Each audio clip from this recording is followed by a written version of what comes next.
ग्रामायण ग्रामायण घेऊ श्वास हा नवा. ग्रामायण ग्रामायण घेऊ ध्यास हा नवा. ग्रामायण ग्रामायण.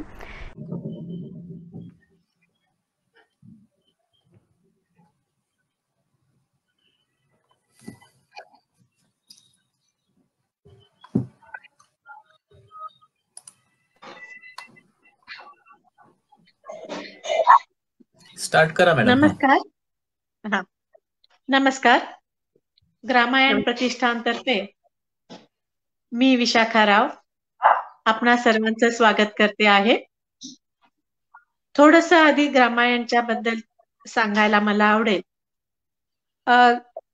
जेव्हापासनं लॉकडाऊन चालू झाला आहे तेव्हापासनं ग्रामायण ज्ञानगाथा, चिंतनगाथा, सेवागाथा अशा विविध उपक्रमांतर्फे आपणाशी संपर्कात आहे. सर्व आपणाशी संपर्कात आहे आणि याद्वारे ग्रामायण प्रतिष्ठानचा एक प्रयत्न आहे की काही व्यक्ती, काही प्रकल्प खूप चांगल्या पद्धतीने कार्यरत आहेत आणि त्यांचं कार्य हे सर्व जनमानसांपर्यंत पोहोचायला पाहिजे, त्याच्यापासून आपल्याला प्रेरणा मिळायला पाहिजे, या दृष्टीने हे उपक्रम ग्रामायण प्रतिष्ठाननी चालू केलेले आहेत. आजच्या आपल्या पाहुण्या आहेत सुषमाताई शर्मा. सुषमाताई शर्मा आज आनंद निकेतन नई तालीम समिती सेवाग्राम जिल्हा वर्धा याच्या संचालिका आणि मुख्याध्यापिका आहेत, कारण ही एक शाळा आहे. त्यांच्याबद्दल थोडीशी मी जरा ओळख करून देते की सुषमाताईंनी त्यांचं शिक्षण हे टेक्सटाईल टेक्नॉलॉजी मध्ये त्यांचं ग्रॅज्युएशन आहे. त्याच्यानंतर एका वेगळ्याच विषयामध्ये अँथ्रोपॉलॉजी मध्ये त्यांनी MSc केलं पुण्याहून आणि त्याच्यानंतर MA केलेलं आहे एलिमेंटरी एज्युकेशन. आणि त्यांची सगळी आवड आणि बरंच नवीन काही करण्याची एक उर्मी याच्यातनं त्या मला वाटतं की ह्या आगळ्या वेगळ्या शाळेकडे वळलेल्या आहेत.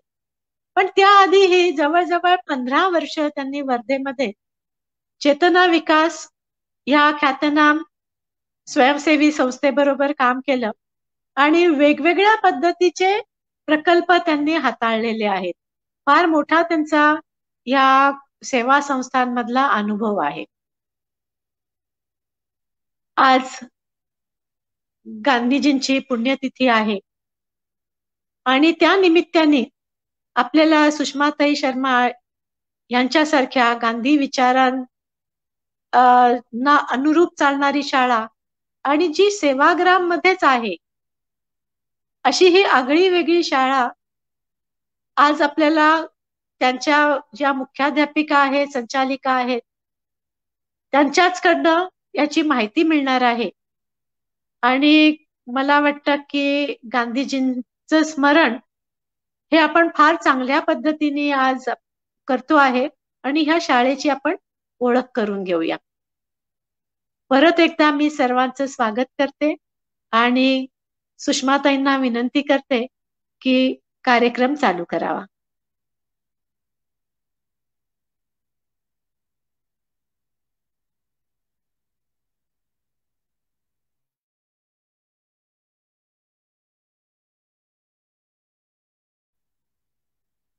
सुषमाताई.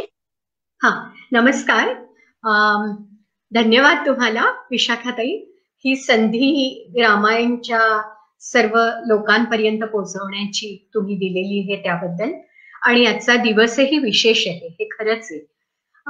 गांधीजींना समजून घेणं हे आजच्या दिवशी त्याचं औचित्य तर आहेच, पण ज्या काळामध्ये आपण वावरतोय त्या संदर्भातही आपल्याला गांधीजी समजून घेणं हे खूपच उचित आणि महत्वाचे आहे असं मला वाटतं. आणि गांधीजींनी त्यांच्या शेवटच्या काळामध्ये जे अगदी ठोसपणे आणि खूप मोठ्या अपेक्षेनं चिंतन सगळ्या देशातल्या लोकांसमोर ठेवलं ते होतं नई तालीमचं. नई तालीम म्हणजे नवं शिक्षण.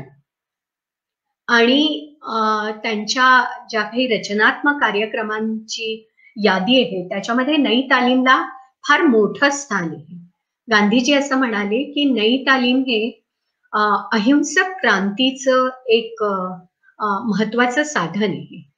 एका अर्थानं नई तालीम हा विचार आहे, त्याचप्रमाणे नई तालीम ही पद्धतही आहे.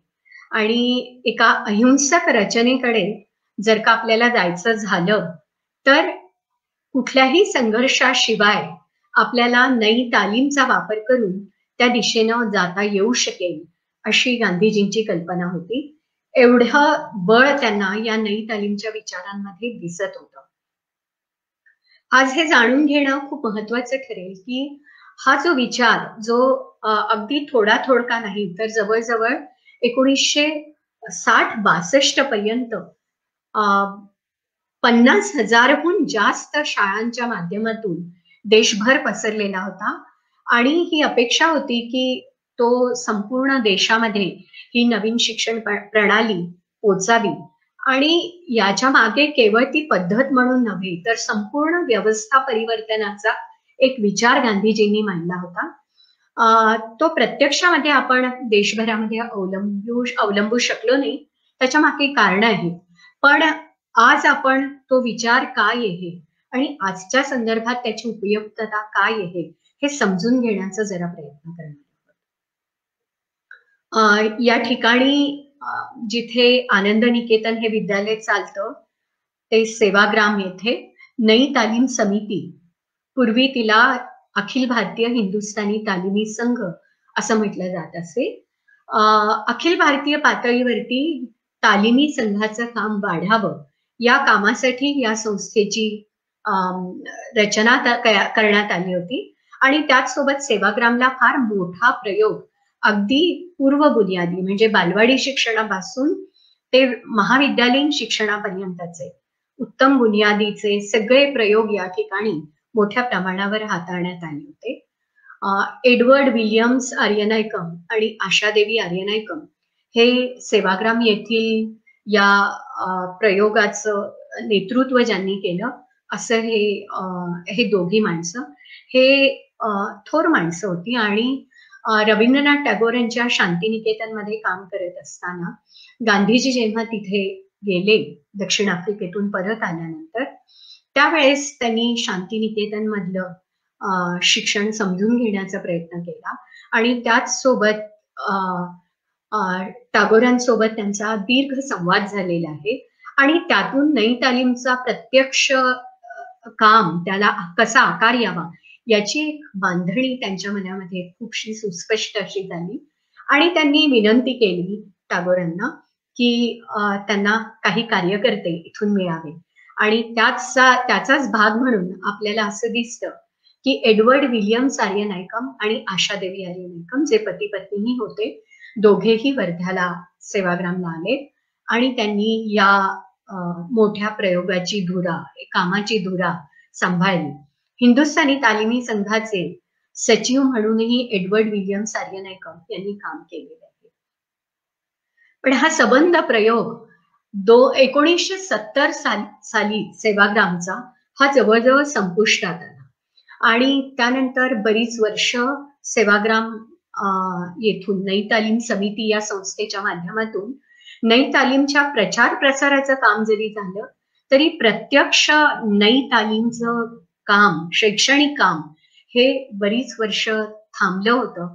आणि 2005 मध्ये आनंद निकेतन जे सध्या विद्यालय चाललेले आहे त्या विद्यालयाच्या माध्यमातून पुन्हा नव्यानं नई तालीमचं काम छोट्या स्वरूपामध्ये, एवढ्या मोठ्या स्वरूपात नाही, पुन्हा नव्यानं सुरू करण्याचा प्रयत्न आम्ही करतोय. मी असं म्हणेन की नई तालीमच्या दिशेने ही काही पावलं आहेत. नई तालीम हा जो विचार ज्या संदर्भामध्ये विकसित झालेला आहे तो संदर्भ समजून न घेता या तालिमीची वैशिष्ट्य जाणून घेणं हे थोडं अपुरं राहील असं मला वाटतं.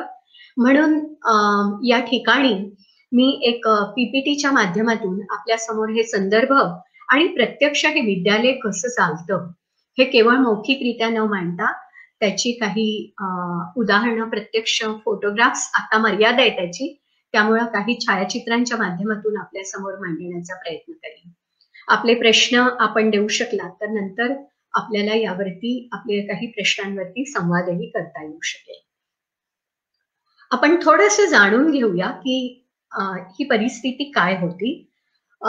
मी आता आपल्या समोर शेअर स्क्रीन करते हे.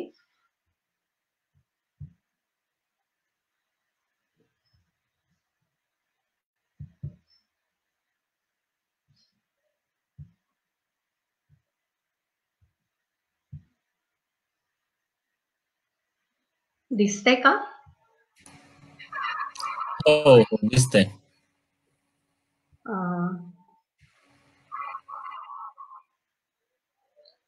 आता पूर्ण स्क्रीन दिसते हे दादा? हो. नई तालीम मी आधीच मांडलं त्याप्रमाणे हा एक शिक्षण विचार आहे आणि पद्धती आहे. शिक्षण विचार हा तत्वज्ञान या अर्थानं आपण जाणून घेऊया. एक हिचं स्वरूप आणि त्याचं ध्येय हे जर का आपल्याला जाणून घ्यायचं झालं तर त्याचं उद्दिष्ट आहे व्यक्तीतील सर्वोत्तम गुणांचा सर्वोत्तम विकास. जसं कुठल्याही शिक्षणाचं एक व्यक्तीच्या पातळीवरती ध्येय असतं त्याच प्रकारे समाजाच्या पातळीवरही त्याचं ध्येय असतं. नई तालीमचं ध्येय आहे अहिंसक आणि न्याय्य समाजाची स्थापना करणं. आणि या विचारांमध्ये वैश्विक चिंतनाला जसं महत्व आहे त्याच प्रकारे स्थानिक कृतीलाही तेवढंच महत्व आहे आणि या दोन्हीच्या सहाय्यानं नई तालीम प्रत्यक्ष आकार घेते. एक महत्वाचा मुद्दा मला इथे मांडायला आवडेल. इथे समाज आणि व्यक्ती यांच्यातलं नातं कसं अपेक्षित आहे तर या नात्यामध्ये नई तालीमच्या दृष्टीने कुठलंही द्वंद्व नाही. म्हणजे व्यक्तीचा विकास हा उत्तम व्हावा अशा प्रकारची समाजाने काळजी घेणं हे जसं अपेक्षित आहे त्याच प्रकारे व्यक्ती जो समाजाच्या सहाय्यानंच विकसित होत असतो त्यानेही जो समाज त्याला मदतरूप होणार असतो एकटा तो काहीही करणार नसतो त्या समाजाच्या विकासाचीही तेवढीच काळजी आपल्या कर्तव्य भावनेतून घेणं हे या ठिकाणी महत्वाचं आहे. या अर्थानं दोन्हीही व्यक्तीचा विकास आणि समाजाचा विकास हे परस्पर पूरक जाणाऱ्या बाबी आहेत. यांच्यामध्ये अंतर्द्वंद्व नाही हे आपण लक्षात घेतलं पाहिजे. आपण संदर्भ जाणून घेण्याचा प्रयत्न करूया की नई तालीमचा हा विचार एका विशिष्ट पार्श्वभूमीमध्ये गांधींनी मांडलेला आहे. आपण जसा ऐतिहासिक संदर्भ जाणून घेणार आहोत त्याच सोबत आपण आता सध्याचेही संदर्भ जाणून घेणार आहोत. मी पहिल्यांदा ऐतिहासिक संदर्भाकडे जाते. एक भारत पारतंत्र्यामध्ये असताना त्या वेळेची जी परिस्थिती होती ती परिस्थिती जर का बदलायची असेल आणि स्वातंत्र्य हे अत्यंत महत्वाची बाब जर का आपल्याला सगळ्यांना अनुभवायची असेल तर ते स्वातंत्र्य शिक्षणाशिवाय आपण मिळवू शकणार नाही आणि मोठ्या प्रमाणावर व्यापक पातळीवर ते जाऊ शकणार नाही. ही भावना ही इच्छा ही आकांक्षा स्वातंत्र्याची पसरू शकणार नाही. त्यामुळं खऱ्या अर्थानं कुठल्याही शिक्षणाचं ध्येय हे स्वातंत्र्य मिळवणं हे असलं पाहिजे. केवळ देशाचं नाही व्यक्तीचंही स्वातंत्र्य. त्याचसोबत पश्चिमेकडे एक ज्या प्रकारची समृद्धी आली होती त्याच्या मागे एक वसाहतवादी रचना कारणीभूत होती. पश्चिमेकडल्या देशांनी जगामधल्या अनेक देशांमध्ये वसाहतवादाच्या आधारे आपल्याकडली समृद्धी वाढवली होती. हे निश्चितपणे मोठ्या प्रमाणावर आव्हान स्वीकारणारी माणसं कठीण परिस्थितीमध्ये मार्गक्रमण करणारी माणसं पश्चिमेकडे आहेत याच्यामध्ये आपल्याला अजिबातच म्हणजे शंका घेण्याची गरज नाही. पण ही समृद्धी येण्यामागे अनेकांचं शोषण हे त्यामागचं कारण होतं आणि त्यासोबतच तिथे आपल्याला विज्ञानाचा आणि तंत्रज्ञानाचाही विकास झालेला दिसतो. पण या वसाहतवादी रचनेतून जी समृद्धी निर्माण होते त्याच प्रकारची समृद्धी आणि त्याची आकांक्षा जर का जगभर लोकांनी बाळगायची असं ठरवलं तर निसर्गाचं ज्या प्रमाणामध्ये आपल्याला शोषण करावं लागेल ते जर का आपण लक्षात घेतलं तर मानवी समाजाचं किंवा जीवनाचं अस्तित्वच राहू शकणार नाही, अशा प्रकारची स्थिती येणार आहे. आणि यावरती पुरेसे दाखले अनेक संशोधकांनी मांडलेले आहेत, हे आपण जाणतो. त्यामुळं समृद्धीची मर्यादा ही भौतिक समृद्धीची मर्यादा ही गांधीजींनी त्यांच्या चिंतनामध्ये आवर्जून मांडलेली आहे. आणि त्यांनी जसा संबंध व्यक्तीच्या विकासामध्ये भौतिकतेचं किती महत्व आहे आणि मर्यादा आहे याबाबत त्यांची काही मांडणी आहे, त्याच प्रकारे निसर्गासोबतचं माणसाचं जे नातं आहे तेही शोषण करणारं असेल तर त्यात मानवीयता नाही, असंही त्यांचं म्हणणं आहे. आणि त्यातून ज्या प्रकारचं समतेचं जग आपण निर्माण करू इच्छितो, जो समाज आपण निर्माण करू इच्छितो, वैश्विक समाज, तो इतक्या टोकाची भौतिक समृद्धी आणि निसर्गाचं शोषण यातून सर्वदूर तो येऊच शकत नाही. आणि किंबहुना अशा उपभोग प्रधान रचनेमध्ये माणसाने स्वतःला एक उपभोग करता म्हणून स्वतःची ओळख असणं माणसाची, हे त्यांना पुरेसं वाटत नव्हतं. किंबहुना त्याची ओळख ही त्याच्या पलीकडे जाऊन निसर्गाशी एकरूप, समाजाशी एकरूप होणारं एक समृद्ध असं जीवन, अशा स्वरूपामध्ये ते मानवी जीवनाकडे बघतात. आणि स्वाभाविकपणे जेव्हा आपण म्हणतो की उपभोग प्रधानता येते, ती ज्या पद्धतीनं समाज चालतो त्याच्यामध्ये आत्यंतिक स्पर्धा असल्याशिवाय ज्या प्रकारची आजची रचना आहे ती येऊ शकत नाही. उपभोग प्रधान कॅपिटलिस्टिक जी रचना आहे त्याच्यामध्ये त्याची काही वैशिष्ट्ये, ती वैशिष्ट्य म्हणजे त्याच्यामध्ये आत्यंतिक स्पर्धा आहे आणि स्पर्धेसोबत येणारा द्वेष आणि द्वेषभावना आहे, उपभोगवाद आहे, दुसऱ्यांवरती नियंत्रण करण्याची तीव्र स्वरूपाची इच्छा, आकांक्षा त्यामध्ये आहे. हे जर का आपल्याला नाकारायचं असेल तर आपल्याला वेगळ्या प्रकारे विचार करणं गरजेचं आहे, असं ते म्हणतात. त्याचसोबत यंत्रांच्या बाबत गांधीजींची काही स्वतःची भूमिका आहे. त्यांचं असं म्हणणं आहे की यंत्र ही माणसांसाठी असली पाहिजे, यंत्रासाठी माणूस असता कामा नये. आणि माणसाला ज्या प्रकारचं समाज जीवन जगायचं आहे, ज्या प्रकारची एक भौतिक रचना अपेक्षित आहे, जी सर्वांना चांगलं जीवन देणारी, समतेने जगू देणारी, निसर्गासोबत नीटपणे जोडणारी, कमीत कमी म्हणजे शोषण जवळजवळ नसणारी, अशी रचना कशी असेल, तर त्यांचं असं म्हणणं आहे की माणसाच्या आकाराची, म्हणजे त्याला कुशलता त्याच्यात विकसित करणारी, पण त्याच्या हातचं काम आणि सार्थकता जीवनाची ही घालवणारी ती यंत्र असता कामा नये. आणि त्यामुळं मोठी यंत्र आणि मोठ्या यंत्रांच्या माध्यमातून सर्व प्रकारचं सत्तेचं, पैशाचं, अधिकाराचं होणारे जे केंद्रीकरण आहे याच्या विरोधात गांधीजी आहेत, हे आपण सर्वजण जाणतो. पण या सगळ्यांचा संदर्भ घेतल्याशिवाय आपल्याला नई तालीम कळू शकणार नाही, किंवा नई तालीम आणि याचा संबंध आहे हे आपल्याला विसरता येणार नाही. म्हणून आपण थोडं वेगानं हे जाणून घेण्याचा प्रयत्न करणार.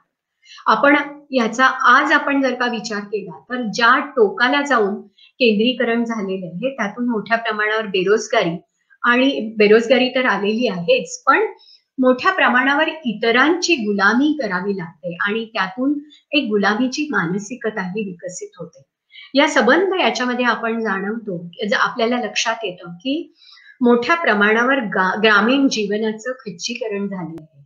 आपण आज ज्या एका बिकट परिस्थितीतून जात आहोत, आपण जाणतोय की शेतकरी मोठ्या प्रमाणावर आज या देशामध्ये आंदोलन करतोय.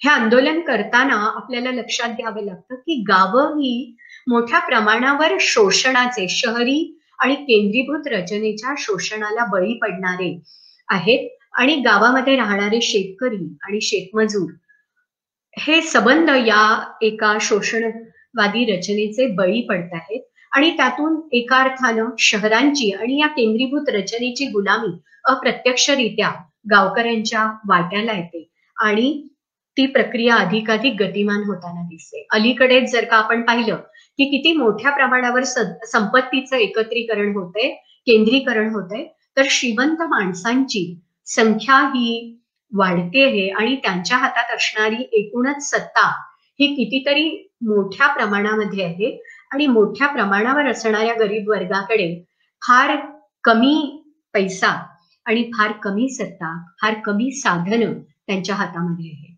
हे सगळं लक्षात घेता आपल्याला गांधी आजच्या संदर्भात समजून घेणं हे खूप महत्वाचं आहे असं मला वाटतं. हे आपण काही पश्चिमेकडले आणि एकूणच मोठ्या व्यापक रचनेचे संदर्भ पाहिले, तसेच आपल्या परंपरेतीलही काही संदर्भ आपण जाणून घेणं हे खूप महत्वाचं आहे असं मला वाटतं. एका अर्थानं जाती व्यवस्था कधीतरी एक कुठलीही व्यवस्था काही कार्यकारण म्हणजे गरजेतून निर्माण होते असं जरी आपण गृहीत धरलं तरी या जेव्हा श्रम विभागणीला जन्माधारित जातीय उतरंड त्याला एक हा पैलू जोडला जातो आणि त्याच्यासोबत अस्पृश्यता येते, तेव्हा एक वेगळ्या प्रकारची शोषणकारी सामाजिक रचना आपल्याही देशामध्ये परंपरेत आकाराला आलेली दिसते. आणि ही रचना सुद्धा शोषणकारी असल्यामुळं यातून बाहेर पडणं हेही गांधींना तेवढंच महत्वाचं वाटत होतं. दुसरा महत्वाचा भाग म्हणजे जेव्हा माणसाचं ची बुद्धी ही अतिशय महत्वाची असली तरी केवळ बुद्धीच्या अंगाने आपल्याला विचार करता येणार नाही. त्याला शरीर आहे, त्याची कर्मेंद्रिय आहे आणि कुठलंही निर्मितीचं काम करताना या शारीरिक श्रमास आपण कमी महत्व दिल्यास एक असंतुलन तयार होईल असं त्यांचं म्हणणं होतं. आणि शारीरिक श्रमाचं शोषण आणि दुजाभाव हा ते नाकारतात. ते गावाचं आणि श्रमजीवींचं शोषण याच्या विरोधामध्ये ते जातात आणि ते खऱ्या अर्थानं सगळ्यांसाठी समता, सर्वोदय या शब्दाच्या माध्यमातून आपल्या समोर ठेवतात. तो काळ स्त्रियांनाही दुय्यमत्व देण्याचा आहे. जगाच्या पातळीवर होता, भारतातही तो होता, हे आपल्याला लक्षात घ्यावं लागतं. आणि गांधीजींची ओळख एक सर्वधर्म समभाव हा शब्द नीटपणे समजून घेतल्याशिवाय आपण खऱ्या अर्थानं करून घेऊ शकत नाही. ते धर्मांधतेच्या पूर्णपणे विरोधात होते आणि सर्व धर्मांनी परस्परांसोबत सहृदयतेनं आणि सामोपचारानं परस्परांशी संवादी अशा पद्धतीने जगावं अशी त्यांची भावना होती. आणि म्हणूनच आपल्याकडे सर्व धर्म समभाव हा शब्द त्यांनी वापरलेला आपल्याला दिसतो. ते हे संदर्भ आपण जाणून घेऊन नई तालीम म्हणजे नेमकं त्यांच्या शब्दात ते काय आहे हे म्हणतात ते जाणून घेऊया. ते असं म्हणतात, मनुष्य न केवल बुद्धि है, न केवल शरीर है, या न केवल आत्मा, संपूर्ण मनुष्य के निर्माण के लिए तीनों के उचित और एक रस मेल की जरूरत होती है और यही शिक्षा की सच्ची व्यवस्था है. आज एकांगी झालेलं शिक्षण हे जर का आपण पाहिलं, बुद्धीला अतिमहत्व देत असतानाच बाकी सगळे आयाम इतके कमजोर झालेले आहे. त्या संदर्भात आपण सगळेच आजच्या शिक्षण व्यवस्थेचं हे स्वरूप जाणून घेऊ शकू याबद्दल काही शंका आहे असं मला वाटत नाही.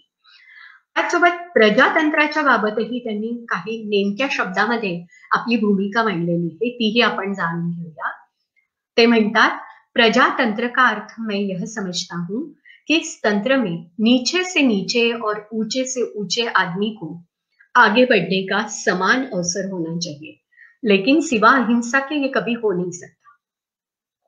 दबावानं हे होऊ शकत नाही. दबावानं माणसं खऱ्या अर्थानं बदलू शकत नाही. समता यायला पाहिजे, पण लोकांमधल्या सहृदयतेला जर का आपण आवाहन करू शकलो आणि ते अहिंसक पद्धतीनं करू शकलो तर खऱ्या अर्थानं आपल्याला सर्वोदय साधता येईल असं त्यांचं म्हणणं आहे. आणि अशा रचनेमध्ये खरं म्हणजे एका अर्थानं कर्तव्याची भावना जर का, आणि विशेष करून जे मजबूत समाजातले मजबूत घटक असतात आणि सगळ्यांनीच पण मजबूत घटक असतात, त्यांनी कर्तव्याची भावना जर का तीव्र ठेवली, मजबूत ठेवली तर आपल्याला अधिकारांच्या बाबत फार विचार करावा लागणार नाही असेही त्यांचं म्हणणं आहे. त्याचसोबत शोषणाबाबतही ते असं म्हणतात की शोषणाला नकार देणं हे सुद्धा आपल्याला शक्य आहे. त्यामुळं तीही जाणीव आपली स्पष्ट असली पाहिजे, म्हणजे कर्तव्य आणि स्वत्व या दोन्हीच्या आधारे खऱ्या अर्थानं आपल्याला मार्गक्रमण करता येईल. ते म्हणतात, अधिकारों की उत्पत्ति का सच्चा स्रोत कर्तव्यों का पालन है. यदि हम सब अपने कर्तव्यों का पालन करें तो अधिकारों को ज्यादा ढूंढने की जरूरत नहीं रहेगी. लेकिन यदि हम कर्तव्यों को पूरा किए बिना अधिकारों के पीछे दौड़े तो वह मृग मरीचिका के पीछे दौड़ने जैसा ही व्यर्थ सिद्ध होगा। जितने हम उनके पीछे जाएंगे उतने ही वे हमसे दूर हटते जाएंगे। या पार्श्वभूमीमध्ये गांधीजी त्या काळात जे म्हणाले ते आजच्या काळामध्ये आपण कसं समजून घेणार आहोत, कसं आजच्या संदर्भामध्ये आपल्या कर्तव्यांना जाणून घेणार आहोत, आजच्या व्यवस्थेचं विश्लेषण करणार आहोत, हेही आपल्याला समजून घेणं महत्वाचं ठरेल। त्यामुळे व्यक्तिहित आणि हे प्रजातंत्र हे दोन्हीही नीटपणे साध्य करणं हे आजचं आपल्या समोरचं आव्हान आहे आणि हे साध्य करण्याची शिक्षण व्यवस्था ही म्हणजे नई तालीम आहे त्यांच्या दृष्टीने। पण कुठल्याही शिक्षण पद्धतीमध्ये आणखी एक महत्वाची बाब आपल्याला लक्षात घ्यावी लागते, ती म्हणजे ज्या मुलांसाठी गांधींच्या दृष्टीने त्या जन्मापासून मृत्यूपर्यंत तालीम ही महत्वाची आहे, पण मुलांसाठी जेव्हा आपण तालीम म्हणतो तेव्हा आणखी एक महत्वाचा मुद्दा आपल्याला लक्षात घ्यावा लागतो की ज्यांच्यासाठी ही तालीम आहे ती मुलं शिकतात कशी, तर त्याबाबतही त्यांनी जे प्रयोग केले दक्षिण आफ्रिकेमध्ये आणि स्वतःच्या मुलांना शिकवण्याचं, स्वतः शिकण्याचे जे काही त्यांचे प्रयोग झाले त्या सर्व पार्श्वभूमीमध्ये साबरमती आश्रम, चंपारण या ठिकाणीही त्यांनी प्रयोग केलेले आहेत आणि त्यांची स्वतःची अशी समज विकसित झाली आहे। आपण हे जाणून घेऊया की गांधीजी त्या अर्थानं शिक्षण तज्ञ नव्हते, ते समाजामध्ये शिक्षणाचे प्रयोग करत असताना एक इन्साइटफुल अशी व्यक्ती म्हणून आपल्याला त्यांच्याकडे बघता येतं। आणि आता जेव्हा शिक्षणशास्त्र, अध्यापनशास्त्र, अध्ययन कसं होतं या संदर्भामध्ये विपुल संशोधन हाती आलेलं आहे, त्या पार्श्वभूमीवर गांधीजी जे म्हणतात ते त्याच्या किती निकट जाणार आहे हे आपण जाणून घेऊ शकतो। ते असं म्हणतात, बच्चों के द्वारा इंद्रियों का बुद्धिपूर्वक उपयोग उसके बुद्धि के विकास का उत्तम और जल्द से जल्द तरीका है, परंतु शरीर और मस्तिष्क के विकास के साथ आत्मा की जागृति भी उतनी ही नहीं होगी, तो बुद्धि का विकास घटिया और एकांगी वस्तु ही साबित होगी। आध्यात्मिक विकास का मेरा मतलब हृदय की शिक्षा है। या ठिकाणी आध्यात्मिक विकास म्हणजे ते धार्मिक विकास म्हणत नाही, अध्यात्म हे स्वतःला समजून घेण्याची एक पद्धत आहे। नई तालीममध्ये कुठल्याही एका धर्माचा अभ्यास नाहीये, अनेक धर्मांची वैशिष्ट्य आणि त्याचा अंतिम हेतू हा व्यक्तिहित आणि समाजहित साधण्याचा जो आहे त्याबाबत ते पूर्णपणे खुले आहेत। पण नई तालीम ही कुठल्याही एका धर्माची तालीम नसून पण त्यामध्ये आध्यात्मिक विकास हा खूप महत्वाचा मानलेला आहे आणि शरीर, मन आणि बुद्धी याची तिन्हीचा संतुलन हे त्यांना खूप महत्वाचं वाटतं। या ठिकाणी इंद्रियोद्वारा बुद्धिपूर्वक उपयोग हा शब्द खूप महत्वाचा आहे। यामध्ये प्रत्यक्ष आज जर का आपण पाहिलं तर प्रत्यक्ष अनुभवातून मूळ शिकणं ही त्याची सर्वाधिक गतिमान शिकण्याची पद्धत आहे। यासाठी भरपूर संशोधन आपल्या हाती आहे। ते लक्षात घेता गांधी किती त्याच्या जवळ जातात हे आपल्याला या शब्दांमधनं लक्षात येईल। या शिक्षणामधले प्रमुख क्षेत्र काय हे जर का आपण जाणून घेतलं तर ज्या समाजाचा घटक आहे त्या समाजाचं अध्ययन, ज्या निसर्गाचा तो भाग आहे त्या सृष्टीचं अध्ययन मुलांनी करणं आणि त्याचसोबत जर का त्याला आपलं जीवन, आपल्या गरजा पूर्ण करायच्या असतील तर त्याला निर्मितीक्षम राहावं लागेल आणि प्रत्यक्ष उद्योगाच्या द्वारेच तो निर्मितीक्षम होऊ शकतो। म्हणून उद्योग आणि आपल्या गरजा पूर्ण करणारा उद्योग हा नई तालीमच्या दृष्टीने खूप महत्वाचा आहे। म्हणजे कर्मेंद्रिय, ज्ञानेंद्रिय आणि मन या तिन्हीचा नीट संयोग करून मुलांनी शिकावं ही त्यामागची कल्पना आहे। आपण थोडंसं आनंद निकेतन विद्यालय ज्या आजच्या संदर्भात 2005 मध्ये सुरू झालेले आहे त्या दिशेनं आपण त्याचं वैशिष्ट्य आपण जाणून घेऊया। आम्ही असं मानतो की आता हे निवासी विद्यालय नाही, हे परिसर विद्यालय आहे। अवतीभवतीच्या सेवाग्रामच्या जे समाज आहेत आणि जी काही गावं आहेत 5 किलोमीटरच्या परिघामध्ये त्यांना प्रवेश देण्यासाठी इथे खुलेपणा ठेवण्यात आलेला आहे आणि हे स्वयंअर्थसहाय्यित विद्यालय आहे आणि निवासी विद्यालय नसल्यामुळं काही मर्यादाही याला आलेल्या आहेत. तरीही नई तालीमच्या दिशेनं निश्चितपणे या ठिकाणी महत्वाची काही पावलं टाकली जात आहेत असं आम्हाला वाटतं. ते आपण जाणून घेण्याचा प्रयत्न करणार आहोत. ध्येय या ठिकाणी त्याच प्रकारे मन, बुद्धी आणि शरीराचा एकात्म आणि सर्वोत्तम विकास, जबाबदार नागरिकत्वाची जडणघडण, आणि त्यावेळेस संविधान नव्हतं, पण आता संविधान तयार झालेले, त्यामुळे या विद्यालयांनी संविधानिक मूल्यांवर आधारित अहिंसक समाजाची स्थापना हेही आपलं प्रमुख उद्दिष्ट मानलेले आहे. आणि स्वातंत्र्य, समता, बंधुता, न्याय, वैज्ञानिक दृष्टिकोन ही मूल्य आपल्याला आपण जाणतो. त्याचसोबत स्नेहपूर्ण मानवी नातेसंबंध विकसित करणं हे सुद्धा अतिशय महत्वाचं आहे. याचा भागच आहे मूल्यांचा, पण त्यावर आवर्जून भर दिला गेला पाहिजे आणि त्याबाबतची पद्धती नीटपणे विकसित झाली पाहिजे असं आम्ही मानतो. पर्यावरणाच्या प्रती जागरूकता आणि शाश्वततेचं महत्व जाणून घेणारं जबाबदार वर्तन हे कसं विकसित होईल हेही आजच्या नई तालीमचं महत्वाचं काम आहे, कार्य आहे, ध्येय आहे असं आम्ही मानतो. कारण हे दोन्ही प्रश्न अतिशय तीव्रतेनं आज आपण जाणून घेतो, पर्यावरणाच्या प्रतीही आणि मानवी संबंधांच्या बाबतही. कुठलीही मार्गदर्शक जी तत्व आहेत ती शिक्षकाला जाणून घ्यावी लागतात. ती जर का जाणली नाही तर प्रत्येक माणूस आपापल्या सामाजिक संदर्भाचा एक परिपाक असतो आणि आपली तत्व लक्षात घेऊन त्याला आपल्या जीवनाला, आपल्या विचार पद्धतीला आणि आपल्या आचरणाला, व्यवहाराला आकार द्यावा लागत असतो. तर ते आकार या सगळ्या संदर्भामध्ये शिक्षकांनी द्यावे आणि शाळेनेही आपली कार्यपद्धती त्याच्या आधारे आकाराला आणावी असं आम्ही मानतो. म्हणजे प्रत्येक व्यक्तीस सन्मानजनक जीवन जगण्याचा अधिकार, धर्म, लिंग, जाती निरपेक्ष पद्धतीने जीवनाचे संवर्धन करणाऱ्या प्रत्येक कामाचा आणि ते काम करणाऱ्याचा सन्मान झाला पाहिजे. मग ते काम संडास सफाईचं असो, शेतात काम करणाऱ्याचं असो, किंवा कम्प्युटरवर आजच्या घडीला इंटरनेटच्या सहाय्यानं काम करण्याचं असो.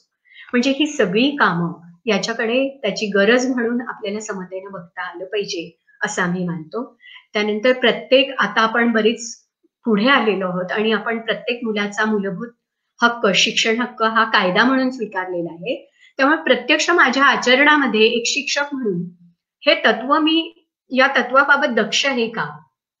गरीब मूल, कमी हुशार मूल, वेगळेपणानं शिकणारं मूल, साच्यात न बसणारं मूल, अशा सगळ्यांच्या बाबत, त्याच्या शिक्षण हक्काबाबत, त्याच्या जीवन हक्काबाबत शिक्षक किती सजग आहे हे यामध्ये अपेक्षित आहे. बालकाचा संपूर्ण व्यक्तित्व या रूपानं स्वीकार आणि सन्मान हा होणं अपेक्षित आहे. बालक म्हणजे छोटं, मोठ्याच्या इतका त्याचा सन्मान नाही असं नाही. ते छोटं आहे तरी ते संपूर्ण आहे, त्यामुळे त्याचाही नीटपणे सन्मान झाला पाहिजे, स्वीकार झाला पाहिजे. कमी जास्त सर्व प्रकारचा परिपाक मूल ज्या घरातून येतं त्यातून येत असतं. आधी ते स्वीकार आणि नंतर मग त्यावर काम, हे खूप महत्वाचं आहे. मुलाच्या आकलन विषयक मानसशास्त्राचं भान बाळगणारी ही शिक्षण पद्धती असली पाहिजे. आज संशोधन खूप पुढे गेले, मुलं अनेक प्रकारे आकलन त्यांचं होत असतं, एकच पद्धत नाही. त्यामुळे त्याचंही भान लक्षात ठेवून नई तालीम आकाराला आली पाहिजे. ती सहयोगी शिक्षण पद्धती आहे. वास्तवता आणि भविष्यवेध या दोन्हीचं भान बाळगणारी तालीम असली पाहिजे. पुढे 20 वर्ष पुढे ज्या प्रकारच्या समाजाचं आणि ज्या आव्हानांचा सामना मुलांना करावा लागणार आहे त्याचंही भान ठेवून ही तालीम विकसित झाली पाहिजे. आणि जीवन तत्वाचं संवर्धन करीत असताना नित्य नूतनता हे नई तालीमचा प्राण आहे. तोच तोपणा त्याला संपवणार आहे. त्यामुळे ते नित्य नूतनत्व आपण आणतोय का हे बघणं आम्हाला महत्वाचं वाटतं.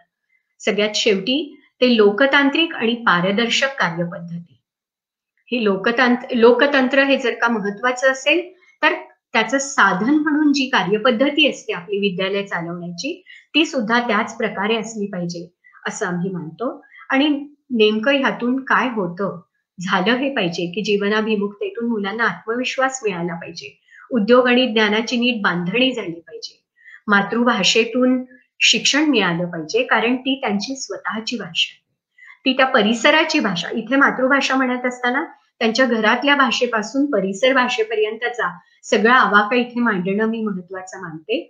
आणि त्याच सोबत या देशामध्ये जर का सगळ्यांशी संवादी पद्धतीने राहायचं असेल तर हिंदी आणि इंग्रजीचं शिक्षणही महत्वाचं आहे. या 3 भाषांचं नीट शिक्षण त्याला मिळणं महत्वाचं आहे.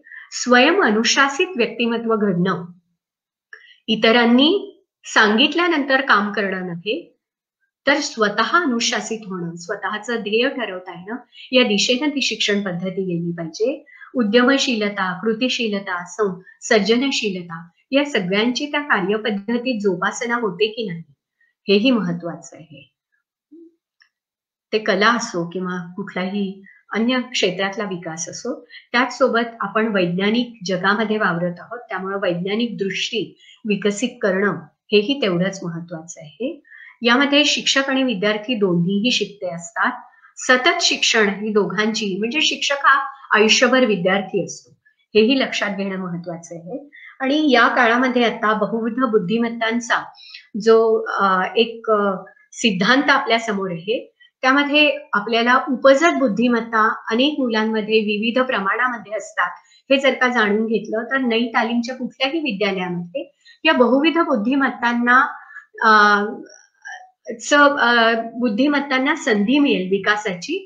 या प्रकारे तिचं कार्यपद्धतीचं प्रारूप असलं पाहिजे हे आम्ही महत्वाचं मानतो. ही आधुनिक भाषेमध्ये आपल्याला नई तालीम समजून मांडण्याचा मी प्रयत्न करते. झालं हे पाहिजे की अन्याय आणि शोषणाबाबत सजगता विकसित करणारा एक विचारशील मन विकसित झालं पाहिजे. अभिव्यक्ती स्वातंत्र्य हे त्याला महत्वाचं वाटलं पाहिजे, त्यासाठी लागणारी निर्भयता त्याच्यात विकसित झाली पाहिजे. पण निर्भयतेसोबत आक्रमकता नको, तर त्यासाठी लागणारी जी सहिष्णुता, विनम्रता, हे दोन्हीही गोष्टी महत्वाच्या आहेत, त्याही विकसित झाल्या पाहिजे. सहिष्णुता, विनम्रतेमध्ये सत्य मला जसं गबसलंय तसे इतरांमध्येही सत्याचा अंश असू शकतो आणि तो समजून घ्यायचा झाला तर मला विनम्र असलं पाहिजे आणि सहिष्णूही असलं पाहिजे, हा त्यामागचा मूळ हेतू आहे. निसर्गामध्ये परस्परावलंबी रचना आहे, त्याचं भान आणि त्याचा विकास हेही मुलांना कळणं हे महत्वाचं आहे. संयमित जगणं, सामूहिकतेचा विकास करणं, संवेदनशीलता आणि संवादातून प्रश्न सोडवणं. प्रश्न येणार आहेत आणि हे प्रश्न सोडवायचे झाले तर संवाद करणं महत्वाचं आहे. आणि म्हणून त्या प्रकारचं वातावरण शाळेमध्ये असावं असं आम्ही मानतो. त्याला अनेक या ठिकाणी दाखवलं त्याप्रमाणे पियाजे, वायगॉट्स्की आणि अनेक कॉग्निटिव्ह सायन्सचे अभ्यास या सर्व विचारांना मदत देणारे आहेत. पुढे जाऊया आपण. Harvard gardener, brain based research, Daniel Goleman या सगळ्यांनी या पर्यावरणीय, सामाजिक, भावनिक बुद्धिमत्ता, त्यानंतर अनुभव आधारित शिक्षण, मेंदूत न्यूरॉन्सची जोडणी कशी होते त्यासाठी संदर्भासह अनुभवजन्य शिक्षण कसं मिळालं पाहिजे, या सगळ्या गोष्टींवरती पुरेसं मांडणी केलेली आहे. शिक्षणामध्ये काम करणाऱ्यांना अधिक विस्ताराने याबद्दल आपण सांगू शकू, पण आता मी एवढंच सांगू इच्छिते की आधुनिक मानसशास्त्राच्या खूप जवळ जाणारी ही शिक्षण पद्धती आहे. आता काही मर्यादित एक अर्थानं आपल्या समोर मांडणी करते.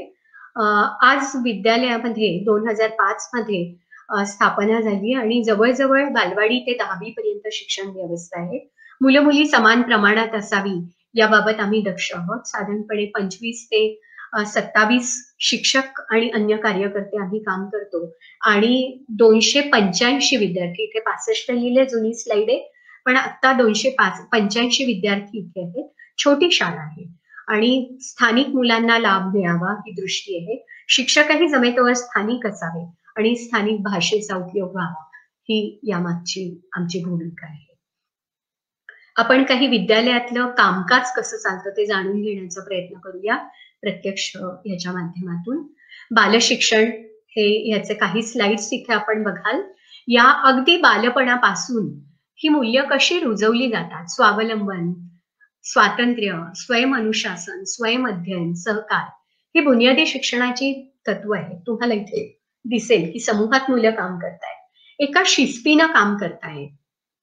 सुरुवातीला त्यांना एकटं राहायला, काम करायला आवडतं, पुढे जाऊन समूहामध्ये ती काम करायला लागतात छोट्या छोट्या, आणि त्या प्रकारचं एक वळण, त्यांच्या विचार पद्धती, त्यांच्या भावविश्वाला अनुकूल होत होत त्यांचं सामाजिकीकरण केलं जातं. प्रत्यक्ष अनुभवाच्या आधारे शिक्षण दिलं जातं. मूळ जसं मोठं होतं त्या प्रकारे त्याचे शरीर मोठं होतं, शक्ती वाढते, त्याला त्याची उत्पादकताही वाढत असते आणि यावेळेस त्याला जीवनाच्या विविध अंगाशी भेदणारं शिक्षण सुरू होतं. बागकाम हे एक महत्वाचं काम आहे उत्पादक कामापैकी आणि हे अनिवार्य काम आहे. सगळ्यांनी ते करायचं. अन्न ही आपली प्रमुख गरज असेल तर अन्न निर्मिती आपल्यासारख्या देशामध्ये जिथे बहुसंख्य गावात जगणारी माणसं आहेत, अजूनही 65-70% माणसं जर का शेती व्यवस्थेवर अवलंबून असतील तर शाळा व्यवस्थेमध्ये शेतीचा अभ्यास का नाही?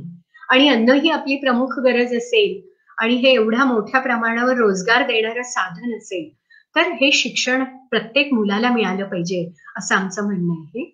आणि ह्यातून कामाच्या हे जसं जीवनाच्या गरजेशी जोडणारं काम आहे तसंच अनेक क्षमता विकसित करणारं, सामाजिक भान विकसित करणारं, ज्ञान विकसित करणारंही हे काम आहे असं आम्हाला वाटतं, ज्यातून संयम आणि जबाबदारी ह्या दोन्हीचं भान सहजपणे विकसित होतं आणि सवय होते त्या प्रकारे काम करण्याची. तिथे उत्तमरित्या ज्ञानाची बांधणी होऊ शकते याबाबत नंतर कधीतरी आपल्याला बोलता येईल ज्यांना अधिक इच्छा असेल. पण आपण काही नमुन्याचे फोटोग्राफ्स इथे दाखवले. अगदी 3 उताराचा हा जो प्रयोग आहे ज्याच्यामध्ये जमिनीची धूप झाली तर काय प्रश्न निर्माण होतात त्यापासून छोट्या छोट्या क्षेत्रफळ, परिमिती ह्या सगळ्यांचा अभ्यास करत या वाफ्यांमध्ये मूल कसं जबाबदार बनत काम करतं ते बघतं. त्याच प्रकारे ग्रोथ अनालिसिस म्हणजे मुलं कशी झाडांची वाढ कशी होते त्याचा अभ्यास करताना दिसतात. त्याचबरोबर विविध प्रकारचे आकार, भौगोलिक भौमितीय आकार जमिनीवरती मुलं कसे तयार करतात आणि शेतीची तयारी करतात हेही तुम्हाला दिसून येईल. आणि नंतर मग आणखी नवी दालनं मुलांसाठी उघडतात. मोजमाप होतं भाज्यांचं, त्याची विक्री होते, त्यातून सगळे तक्ते त्यांना ठेवता येतात, हिशोब करता येतात. वजनापासून ते पूर्ण उत्पादन खर्चापर्यंतच्या सगळ्या गोष्टींची समज विकसित होते. पुढे अन्न प्रक्रिया येते. अन्न प्रक्रिया हे स्वयंपाकघर हे शिवाय शिकण्याची अमाप संधी देणारं स्थान आहे. मोठ्या प्रमाणावर विज्ञान गणिताचा वापर या ठिकाणी होतो. त्याचसोबत सामाजिक भान विकसित होण्याची उत्तम संधी स्वयंपाकघराच्या माध्यमातून आपण मुलांना देतो. आहारशास्त्र विकसित होतं. आजच्या घडीला आरोग्यदायी शिक्षण कसं आपल्याला देता येऊ शकेल त्याची संधी ही बोलण्याची. हे एक दरवाजा आहे. हा दरवाजा जशी हाताची कौशल्य विकसित करायला उघडतो तसा बुद्धीची कवाडं आणि मनाची कवाडं उघडायलाही हा मदतरूप होणार आहे.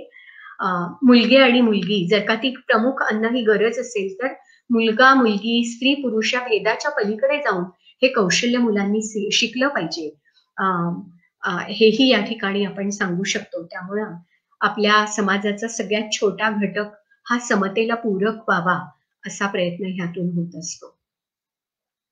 सफाईचं काम हे आणखी एक महत्वाचं काम.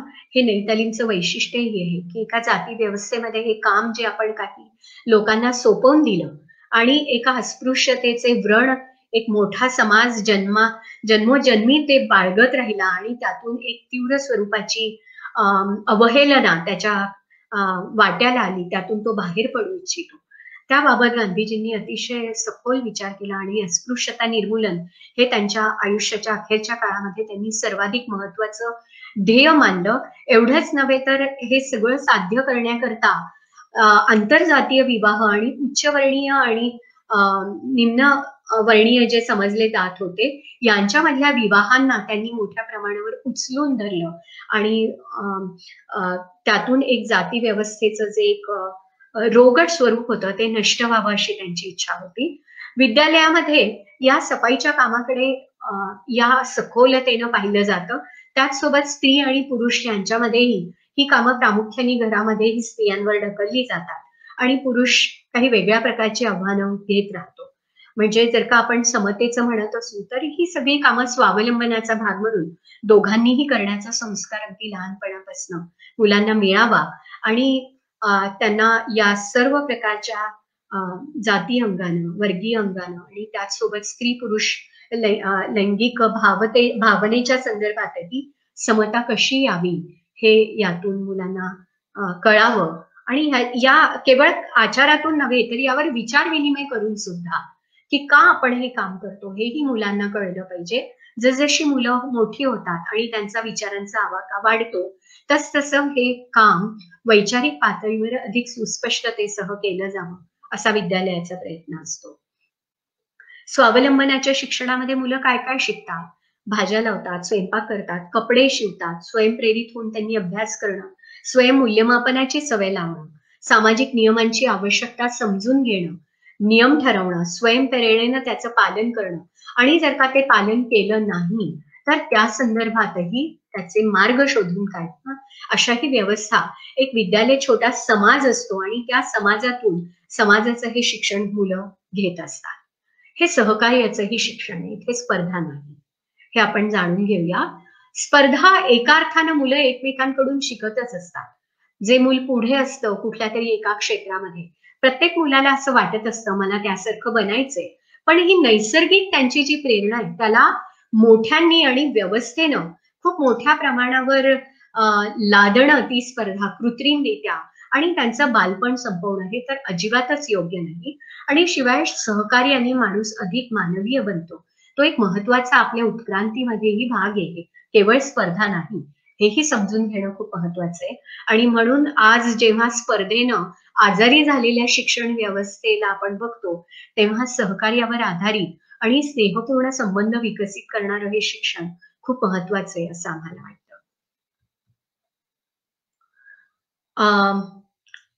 जसं आपण शेती किंवा प्रयोग स्वयंपाकघरातून विज्ञान मुलं शिकतात असं मी बोलले, त्याचसोबत प्रयोगशाळांमध्येही मुलं विज्ञान शिकतात. म्हणजे नई तालीम म्हणजे आधुनिक विज्ञानापासून फारकत निश्चित नाही. वर्गामध्ये छोट्या छोट्या गोष्टींमध्ये प्रयोग केले जातात, त्याच प्रकारे मुलांना अगदी व्यवस्थितरित्या वैज्ञानिक प्रयोग करता आले पाहिजेत आणि एक वैज्ञानिक पद्धती काय हीही त्यांना नीट समजली पाहिजे, दृष्टिकोन त्यांचा विकसित झाला पाहिजे असा प्रयत्न आपण करतो. ती स्थानीयतेपासून विश्वाच्या विशालतेपर्यंत नेणारी, मूर्ताकडून अमूर्ताकडे नेणारी ही तालीम आहे. आणि त्यामुळं आपल्याला असं दिसेल की आकाशाचा मायक्रोस्कोपी करत अगदी पोटातलं बाळ कसं आहे, कसं ते छोट्याशा पेशीपासून ते एक व्यक्तीपर्यंत संपूर्ण मूर्त व्यक्तीपर्यंत आकाराला येतं, असं ज्या बाजूला मायक्रोस्कोपी कडनं तिकडे जातो तसंच अवकाशाचं निरीक्षण करणं आणि हा एवढं प्रचंड अवकाश, त्याची निर्मिती, त्यातलं विशालता हे सगळं जाणून घेणं हाही त्याचा भाग आहे.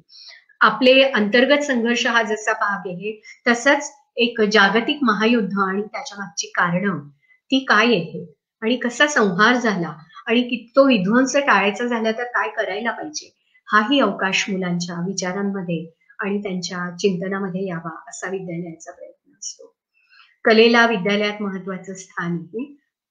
सगळ्या गोष्टी तपशिलात मी मांडणार नाही, पण ही चित्रच बोलकी आहेत असं मी दिसेल आपल्याला. त्याचसोबत बालकेंद्रीय शिक्षणामध्ये मुलं जेव्हा लहान असतात तेव्हा विविध प्रकारचे संबोध हे प्रत्यक्ष कृतीतून मुलांनी शिकणं हे खूप महत्वाचं असतं. त्यामुळे त्या प्रकारचं कृतीशील शिक्षण हे मुलांना मिळणं हे खूप महत्वाचं आहे. तर अगदी बालवाडीपासून ते वरपर्यंत ठोस ज्या प्रकारच्या कृती होतात तशा अगदी नेमक्या विविध गणिताचे संबोध, भाषेचे संबोध, त्याची कौशल्य विकसित होण्याकरता तेही बारकाईनं विद्यालय करण्याचा प्रयत्न करते, ती कौशल्य शिक्षकांमध्ये विकसित करण्याचा प्रयत्न करते. हे काही लोकतांत्रिक शिक्षणाचे नमुने आपल्या समोर मांडते आहे की कशा प्रकारे मुलं गटांमध्ये चर्चा करतात, चिंतन प्रक्रिया त्यांची चालते आठवड्यातून एकदा, बालसभा चालतात महिन्यातून आणि ते आपले नियम, आपलं म्हणणं हे सगळ्या शाळेच्या मोठ्या सभेमध्ये मांडत असतात. शिक्षकाला जसं स्वतःचं मत असतं तसं प्रत्येक मुलाला स्वतःचं मत असतं आणि ते आपलं म्हणणं याप्रमाणे सभांमध्ये मांडत असतात. गरज पडली तर रस्त्यावरही येतात. हे मी आपल्या समोर यासाठी मांडते आहे की जेव्हा जेव्हा असं झालेलं आहे की काही देशामध्ये अशा घटना घडल्या ज्याबाबत मुलं स्वतःची मतं सुस्पष्टपणे मांडू शकतात आणि त्यांनी इच्छा प्रदर्शित केली, अशा वेळेस मुलांना शिक्षक जसे बाहेर जातात आणि त्यांनी इच्छा प्रदर्शित केली तर इच्छा प्रदर्शित करणाऱ्या केवळ लादणं नव्हे अशा मुलांनाही घेऊन विद्यालय बाहेर पडतं. या ठिकाणी निर्भया वरती ज्या प्रकारे दिल्लीला हल्ला झाला त्याच्या विरोधामध्ये शिक्षक आणि मुलं रस्त्यावर आलेली दिसतात. त्याच प्रकारे दाभोळकर जेव्हा त्यांचा खून झाला, हत्या झाली त्यांची, त्यावेळेसही शाळेचे शिक्षक आणि विद्यार्थी रस्त्यावरती आले होते.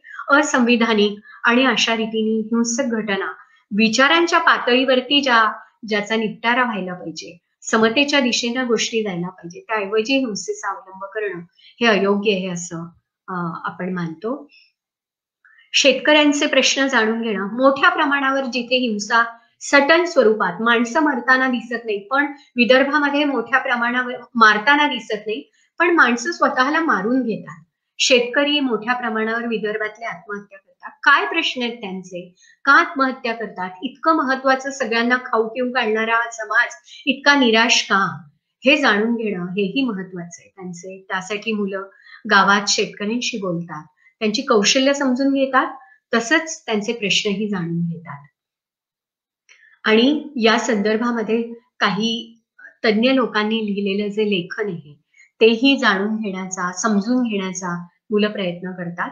या ठिकाणी आपल्याला काही याच प्रकारे जिथे मोठ्या प्रमाणावर अन्न निर्मिती होते त्या देशामध्ये अन्नासाठी माणसं मरणं, उपासमार असणं हे व्यवस्थेचे काही दोष आहेत. ते कसे लक्षात घ्यायचे, अन्न सुरक्षा कशी लक्षात घ्यायची. अन्न सुरक्षा, आपण सैनिक जसे सीमेवर लढतात तसं अन्न निर्मिती करणारा शेतकरी हा सुद्धा एक वेगळ्या प्रकारचा सैनिक आहे. गावामध्ये काम करणारा हा सैनिक आहे, त्याच्याकडे कसं पाहिलं जावं ही दृष्टी विकसित होणं आम्हाला महत्वाचं वाटतं. त्याबरोबर आता जो पर्यावरणाचा मोठा प्रश्न आहे, या ठिकाणी ग्रेटा थनबर्ग तुम्हाला दिसेल, जिनी फ्रायडे फॉर फ्युचर अशा आशयाचा एक तरुणांना, विद्यार्थ्यांना नारा दिला आणि ती म्हणाली की आमच्यासाठी ही पृथ्वी तुम्ही वाचवाल की नाही, की सगळं संपवणार आहात.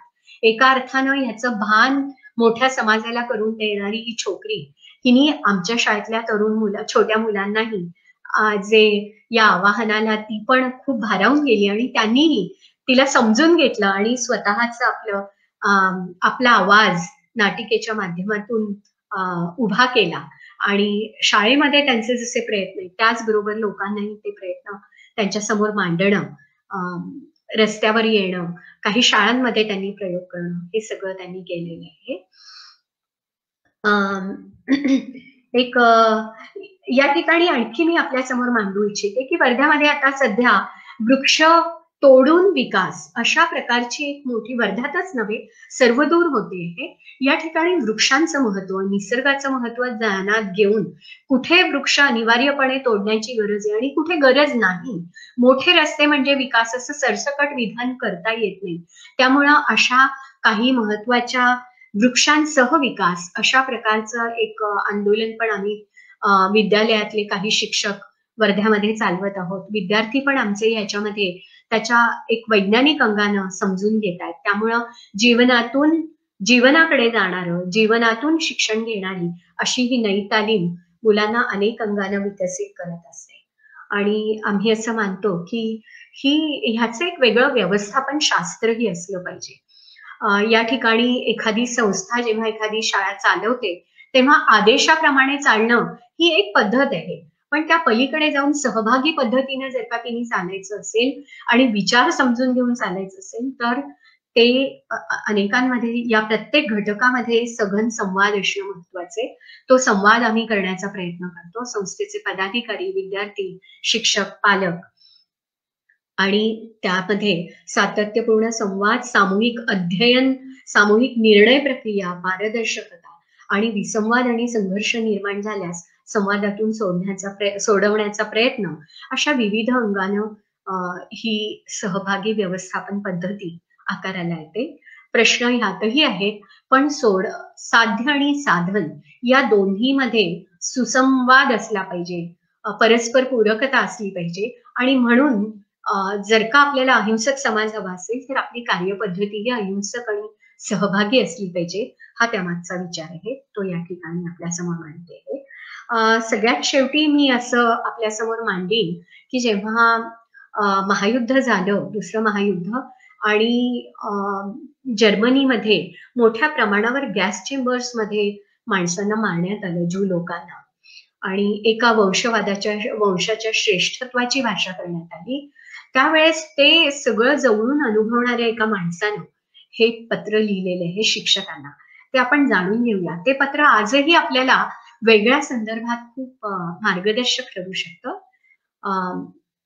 तो माणूस म्हणतो, dear teacher, I am the survivor of a concentration camp. My eyes saw what no man should witness. Gas chambers built by learned engineers, children poisoned by educated physicians, infants killed by trained nurses, women and babies shot and burned by college graduates. So I am suspicious of education. Your efforts must never produce skilled, learned monsters. Reading, writing, and arithmetic are important only if they serve to make our children more human. आज हिंसा आपल्याही देशामध्ये ज्या प्रमाणामध्ये वाढलेली आहे आणि आपल्या विचारांसाठी आपण माणसांचे जीव सुद्धा घ्यायला कमी करत नाही, अशा पार्श्वभूमीवर मला असं वाटतं की मनुष्यत्वाचं शिक्षण हेच खरं शिक्षण होऊ शकतं आणि तेच देणं हे कुठल्याही शिक्षण संस्थेचं खरं ध्येय असायला पाहिजे.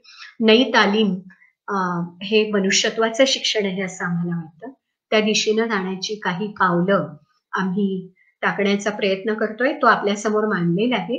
यानंतर हे सत्र संवादासाठी खुलं करावं असं मी विशाखाताईंना सांगेन. मी इथे शेअरिंग थांबवते.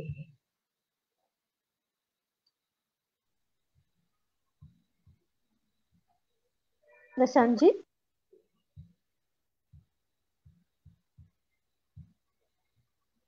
फेसबुकवर एक प्रश्न मंजुषा ताईंनी विचारलेला आहे. नई तालीम मध्ये शिक्षण घेतलेल्या विद्यार्थी पुढील जीवनात त्यांनी काही विशेष कार्य केले याची काही उदाहरणं देता येतील का? असे हे 2005 मध्ये हे विद्यालय सुरू झाले आणि आता जेमतेम 4 बॅचेस आमच्या 10वी करून बाहेर आलेले आहेत. मला असं म्हणजे ते शिकून समाजाला योगदान द्यायला लागली या वयात नाहीत, अजून ती शिकत आहे, पण त्याच्यामध्ये काही वेगळे पण त्यांचं दिसून येतं असं मी निश्चितपणे म्हणेन.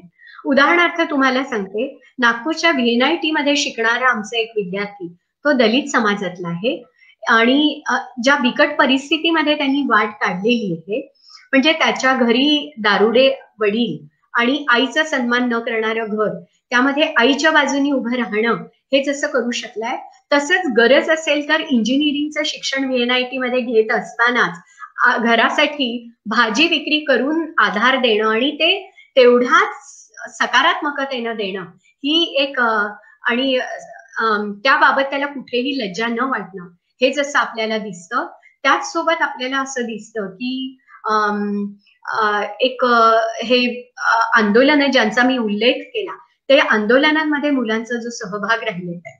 आणि आता शेतकरी आंदोलनांच्या बाबत वर्ध्यामध्ये जेवढे दिवस दिल्लीला हे आंदोलन चालू आहे, तेवढे दिवस वर्ध्याला दररोज वेगवेगळ्या लोकसंघटना या आंदोलनामध्ये सहभागी होत आहेत. आणि कौतुकाचा भाग तुम्हाला सांगते की आमच्या विद्यार्थ्यांनी, जी युवा विद्यार्थी आहेत, त्यांनी एक दिवस आनंदाने युवा विद्यार्थ्यांसाठी वर्ध्याच्या असं म्हणून तो दिवस ठेवण्यात आला आणि त्याचं नेतृत्व आनंद निकेतनच्या तरुण मुलांनी केलं. त्याचबरोबर वृक्ष बचाव आंदोलनामध्ये त्यांचा सहभाग राहिलेला आहे. अशी उदाहरणं अनेक तुम्हाला सांगता येऊ शकतील ज्यात त्यांची वेगळी वाट दिसते. अजिम प्रेमजी युनिव्हर्सिटीमध्ये काही मुलं शिकत आहेत, आता एक मुलं आमचं गेलेलं आहे. काही मुलं इंजिनिअरिंगला आता नुकताच प्रवेश त्यांचा 2-1 वर्ष झालेला, असे काही आहेत. काही आता 12वी झाले आणि आता कोरोनामुळे ते कुठे जातील अजून काही निश्चित झालेलं नाहीये, रिझल्ट यायचे असल्यामुळं. तर एका अर्थानं वेगळ्या वाटेनं जाण्याचं काही ना काहीतरी दिसतं त्या मुलांमध्ये. एक तर निश्चित दिसतं की मुलं विद्यालयाकडे कसं बघतात, म्हणजे त्यांना बाहेरचं जग वेगळं आहे आणि एका टप्प्याला येऊन बाहेर एवढी स्पर्धा असताना आपल्याला हे काय सहकार्य आणि शारीरिक कष्टाच्या कामामध्ये काम महत्वाचे, असं काही वेगळंच काही सांगण्यात आलं आणि ते नकोसं वाटणं, असं काही होतं का, हेही आम्हाला थोडं कुतूहल होतं जाणून घेण्याकरता. आणि म्हणून मुलांशी सतत संवादी राहणं हे आमच्या बाजूनी होत असताना आम्हाला खूप आनंद होतो की मुलं जेव्हा परत येतात आणि आम्ही त्यांना विचारतो की हे सगळं जे आपण शाळेत ठेवलं हे असं ठेवायचं का, तुम्हाला काय वाटतं बाहेरच्या जगात गेल्यानंतर? तुमचं मन तुम्हाला काय सांगतं? आणि मुलं जेव्हा हे सांगतात की ताई हे सगळं आपल्याला असं नीटपणे जोपासायला पाहिजे, त्याला नवे आयाम जरूर जोडा, पण आपलं हे सामाजिक भान जे आहे हे त्याचा जो पाया शाळेमध्ये तयार होतो तो तसाच तयार झाला पाहिजे आणि we are very happy about it. हे वेगळेपण आम्हाला आमच्या कॉलेजेसमध्ये मिळत नाही. स्त्रियांकडे ज्या प्रकारे मुलगे बघतात मुलींकडे, ते पाहून आम्हाला अगदी कसं तरी होतं आणि स्त्रियांचा सन्मान करायला पाहिजे हे ते समजू शकतात. तर मला असं वाटतं की हे जे बोलतात आमच्याकडे येऊन आणि सकारात्मकतेनं शाळेशी जोडले जातात, यातून काही ना काही प्रकारे मुलं वेगळी वाट काढतात. आणि लौकिक अर्थानं किती पॅकेजेस ते घेतात हा आमचा उद्देश पण नाही, आणि तो उद्देश नई तालीमचा नाही हे मी तुम्हाला सांगितलं. म्हणजे त्याला कमी महत्वाचं आहे असं नाही, पण तो एकमेव उद्देश असू शकत नाही आणि त्याला थोडा काळ जावा लागेल. मुलं स्वतःला कसं सिद्ध करतात आणि कसे सामाजिक जीवनामध्ये आपलं योगदान देतात ते येत्या काळामध्ये दिसेलच. पण आपण अशा अपेक्षा बाळगल्या तरी त्याचं ओझं मुलांच्या मनावरती कृत्रिमरित्या निर्माण करता कामा नये. ते त्यांची एक स्वतःची अभिव्यक्ती असली पाहिजे, नैसर्गिक असली पाहिजे असेही आम्हाला वाटतं. नई तालीम दिसतोय मला, दिसतंय ना? ठीक आहे ना. नई तालीमच्या शाळा अन्यत्र कुठे आहेत हा जो प्रश्न आहे, याच्यामध्ये गुजरातमध्ये जवळजवळ 300 शाळा आहेत, बिहारमध्ये काही शाळा आहेत. आता खूपशा शाळा 1965च्या आसपास बंद झाल्यानंतर ज्या त्या काळामध्ये शाळा होत्या त्यांनी आपलं वेगळेपण जपलेले, पण खूप नव्या शाळा विकसित झाल्या ज्या नई तालीमच्या म्हणत नाही, पण त्या नई तालीमच्या तत्वाचा वापर त्यांच्या याच्यात आहे, कारण तो विचारांचा भाग आहे त्यांच्या. आणि अशा अनेक छोट्या शाळा हजारोंच्या संख्येनं म्हणजे त्या मेनस्ट्रीम नाहीयेत, पण त्या देशभर विखुरलेल्या आपल्याला दिसतात, ज्या समतेच्या दृष्टीने मुलांच्या कलानं जाणाऱ्या आणि स्पर्धेऐवजी सहयोगाला महत्व देणाऱ्या अशा शाळा निश्चितपणे आहेत. त्यांची संख्या कमी आहे हे मात्र खरं आहे. झालेले आहे प्रश्न झालेले आहे. अच्छा, सुषमाताई आज इथे आल्या त्यांचे मी खूप खूप आभार मानते. आणि मला असं वाटतं की आपण जेव्हा काही पुस्तकं वाचतो, जसं तोत्तो-चान सारखं पुस्तक वाचलं आणि असं वाटलं की जपानमध्ये किती छान म्हणजे त्या मुलीचा अनुभव होता तिच्या शालेय शिक्षणाबद्दल, की जो आयुष्यभर तिच्या बरोबर राहिला. आणि मला मग मी जेव्हा वर्धेला गेले तेव्हा मला आश्चर्यच वाटलं की अरे अशी एक शाळा आपल्या परिसरामध्ये आहे आणि इतके वर्ष आपल्याला त्याची कल्पनाच नव्हती. आणि आपली मुलं या आनंदाला मुक्त आहेत. तर तेव्हापासून मी ठरवलंच की नाही, जिथे जिथे आपल्याला सांगता येईल तिथे तिथे लोकांपर्यंत हा आपल्याला विचार पोचवायलाच पाहिजे की अरे हे किती सुंदर अनुभव मुलांना देता आहेत. एक त्यांचं आयुष्य बालपण समृद्ध करतायत आणि चांगला माणूस घडवण्याच्या दृष्टीने ही एक त्यांची वाटचाल चालू आहे. आणि नक्की मला माहिती आहे की शाळा जरी छोटी असली तरी विचार मोठे आहेत आणि इथनं बाहेर पडलेले सगळे विद्यार्थी चांगले नागरिक नक्कीच बनतील. सुषमाताई, खूप छान वाटलं तुम्ही ह्या कार्यक्रमासाठी आलात.